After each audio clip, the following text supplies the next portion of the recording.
এই যে বাইরে দেখতে আছেন, এই ভাইয়ের স্ত্রীরে এক দর্শক দর্শন করছে। তো এই ভাই এই দর্শকরে নিজেই শাস্তি দিছে, মানে এই দর্শকের বিচার হে নিজেতে করছে, দর্শকরে চাঁদের দেশে পাঠাই দিছে। শাবাশ বেটা। এখন এই পালোয়ান রে পুলিশে ধরছে, পুলিশের সামনে বইয়ে কি সাক্ষাৎকার দেয় আমি গুলো একটু শুনি।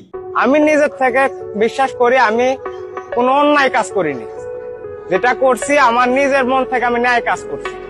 একজন পশুকে হত্যা করছেন, আইন প্রশাসন কিছু করতে পারে না, তাহলে তোমাকে যে প্রশাসন ধরছে, হ্যাঁ করছে, এটা করতে পারতেছে, কিন্তু যখন ও কোনো একটা নারীকে ধরেন রেপ করে বা জোর জবরদস্তি করে, ওই নারীর বাবা মা তো বলতে পারে না, যদি বলে দেয় হচ্ছে তার আর বিয়ে হয় না।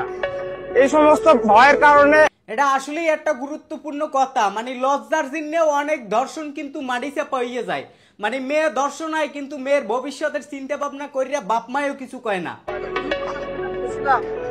কেমনে যাবো? আমার হচ্ছে যে বোন টোন এইসব আশেপাশেকার লোকজন, তাদের ভবিষ্যৎ আমি কেন নষ্ট করবো? এখন তোমার ভবিষ্যৎ গেল।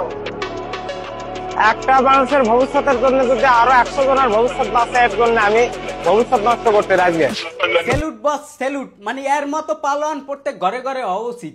মানে সরকার কোন সময় কি বিচার করবে হেয়ে দেখার টাইম আছে? সরকার তো বিচার করতে আসে না, নিজেকে বিচার নিজেকে করতে হবে। এই ভাইরে আমি স্যালুট জানাই।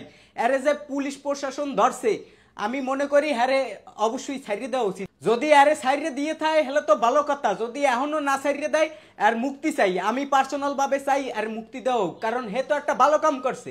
যেটা পুলিশের করার কথা সেটা নিজে হাতে করিয়া লাইছে। মানে পুলিশের করতে করতে তো বছরের পর বছর লাগিয়ে যায়, এত টাইম লেওয়ার তো সময় নাই। দর্শকের বিচার হবে ধর্মার কাট। স্যালুট ভাই, তুমি হইছো বাংলাদেশের সুপারম্যান।